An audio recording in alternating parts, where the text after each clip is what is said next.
এই দুনিয়া এমন একটা জায়গা যেখানে 1 ইঞ্চির জায়গা কেউ ছেড়ে দেয় না।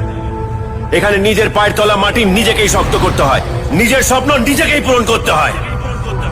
আর মনে রাখবেন, স্বপ্ন পূরণ করাটা লক্ষ্য নয়, লক্ষ্য পূরণ করাটা স্বপ্ন হওয়া উচিত।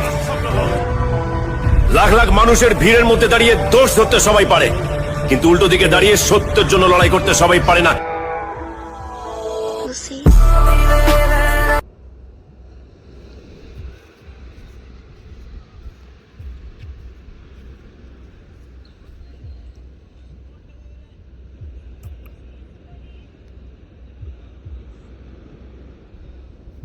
আমরা সিধা মাওগো।